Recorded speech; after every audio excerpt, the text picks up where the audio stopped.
bagaimana sih cara mendefinisikan variabel? Jadi variabel itu nantinya untuk di pedoman skripsi yang saya berikan itu tidak ada. Jadi definisi operasional itu tidak ada. Namun untuk teman-teman ini tetap saya berikan agar teman-teman nanti mudah untuk mengetahui nantinya apa saja yang akan kalian bahas terkait variabel. Jadi saya kasih contoh ya. Jadi ada beberapa cara penulisan definisi operasional, diawali dari tipe A, yaitu hanya mendefinisikan pengertiannya. Oh ya, definisi operasional ini tidak boleh merujuk. Jadi definisi yang dicetuskan, yang dipahami oleh si peneliti. Ini tidak hanya pengertian adalah bla bla bla, namun juga diikuti dengan tahapan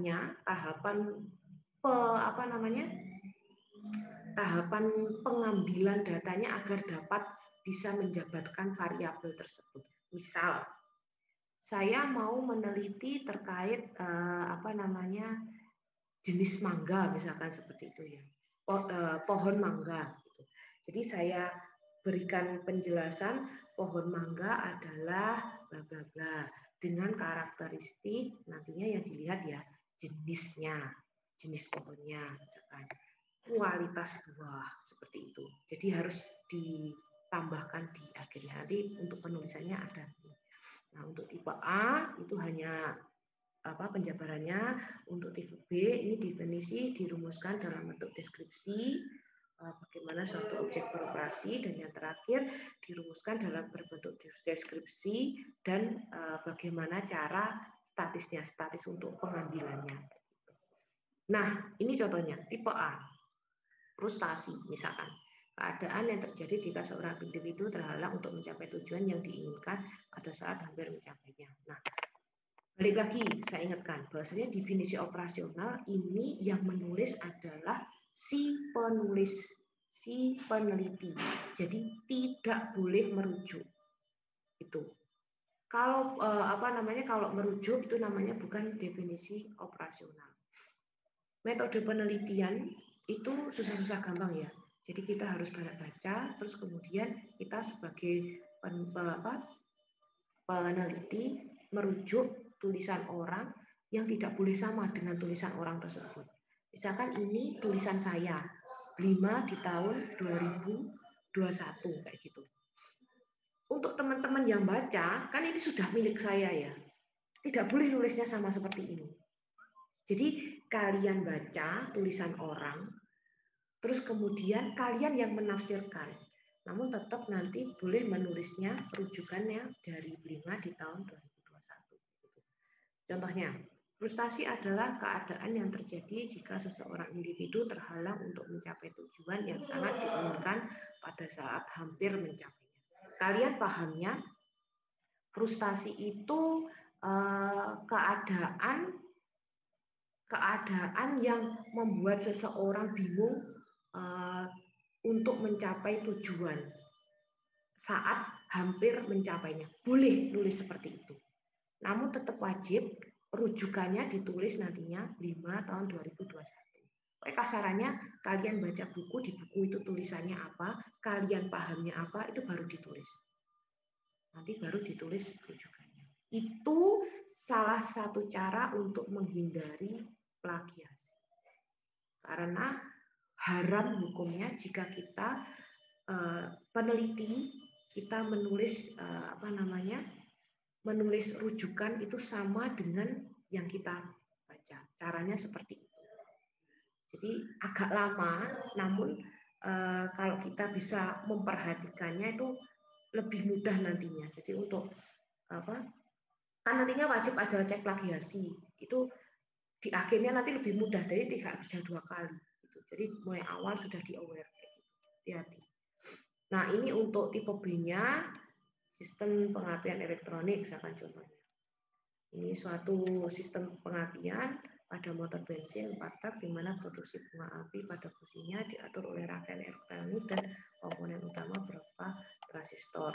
Nah, seperti itu. Nah, ini untuk yang tipe C. Tipe C ini tidak hanya definisi, namun juga caranya kita mengambil mengambil tolok ukur subvariabel agar kita nantinya bisa mendefinisikan siswa yang cerdas tersebut. Jadi siswa yang cerdas, siswa yang memiliki ingatan yang bagus, perbendaharaan kata yang banyak, kemampuan benara, keterampilan berhitung.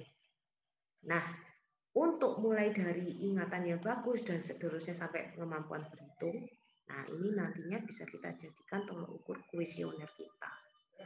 Itu. Jadi misalkan memiliki ingatan yang bagus, itu pertanyaannya apa aja sih? Kita bisa tanyakan ke teman-teman yang dijadikan objek atau subjek penelitian. Itu. Ini untuk definisi operasional. Jadi tidak hanya penjelasan deskripsinya, namun juga ada yang memberikan untuk tipe C ini tolok ukur pengambilan datanya. Nah, masuk ke karakteristik pengukuran variabel penelitian. Gimana sih caranya kita nantinya bisa mengukur variabel penelitian? Ada beberapa 4 kelompok variabel penelitian, diawali dari variabel nominal, selanjutnya ordinal, interval, dan rasio. Ini berhubungan dengan statistik kalian dulu. Jadi kalau yang lupa apa sih nominal, ordinal, interval, rasio, nanti silakan coba dicek catatannya. Jadi untuk saya awali dari variabel nominal, ini hasil pengukurannya nanti berbentuk skala nominal. Jadi kalau nominal kasarannya nanti akan membedakan jenis atau macam kayak gitu. Ini contohnya. Jenis kelamin, agama, status perkawinan, dan lain-lain. Kalau untuk variabel ordinal, ini pengukurannya nanti bentuknya dengan skala ordinal. Skala ordinal itu apa sih? Dia akan membedakan tingkat atau urutan. Selanjutnya, untuk interval, interval ini berarti membedakan jarak. Dan rasio itu gabungan dari ketiganya, gabungan dari nominal, ordinal, dan interval. Kayak gitu. Nanti bisa dicek lagi catatannya. Nah, gunanya pengukuran variabel penelitian ini adalah untuk mengukur variabelmu, yang jelas seperti itu. Jadi nanti kalau misalkan kalian punya variabel geometrik jalan. Geometrik jalan itu yang wajib dilihat itu apa aja sih? Misal alinyemennya, terus ketebalan jalannya, kerusakan jalannya, misalkan seperti itu. Nah, nanti coba dicek lagi. Apa sih tolok ukur untuk melihat geometrik jalan? Pun juga dengan kecelakaan lalu lintas. Mau lihat kecelakaan yang bagaimana? Nah, kayak gitu. Jadi misalkan kecelakaan lalu lintas dilihat dari jenis kelaminnya, dilihat dari jenis tabrakannya, dilihat dari jenis kerugian materialnya. Jadi ada banyak yang akan dilihat jika kita mengukur suatu variabel penelitian. Dan yang jelas wajib dicatat, semua variabel penelitian itu nanti kan akan ada rumusan masalahnya. Rumusan masalah ini wajib ada jurnal pendukungnya. Jadi jangan sampai kalian sering dilihat dari skripsi punya kakak tingkat kalian. Saya juga agak bingung kenapa mereka kok terus-terus seperti itu, terus-terusan seperti itu.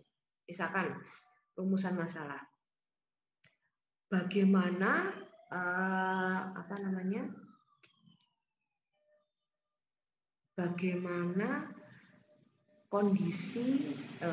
bagaimana solusi yang akan dilakukan untuk mengatasi masalah tersebut. Misalkan seperti itu. Saya pribadi, saya coba cek, ada nggak sih rumusan masalah seperti itu? Dan saya tuh nggak ketemu gitu loh. Nah, kalau nggak ketemu seperti ini, padahal balik lagi prinsipnya ya, satu rumusan masalah itu wajib diukur, wajib bisa diukur. Kalau tidak bisa diukur, terus kemudian gimana? Nah, solusi ini sendiri ini kan berarti semacam simpulan ya, simpulan dari apa yang sudah kalian praktekkan, kemudian kalian nanti bisa memberikan argumen. Oh, nanti solusinya seperti ini. Jadi kan tidak bisa diukur kalau menurut saya untuk solusi, sebab tidak ada jurnal rujukannya, gitu.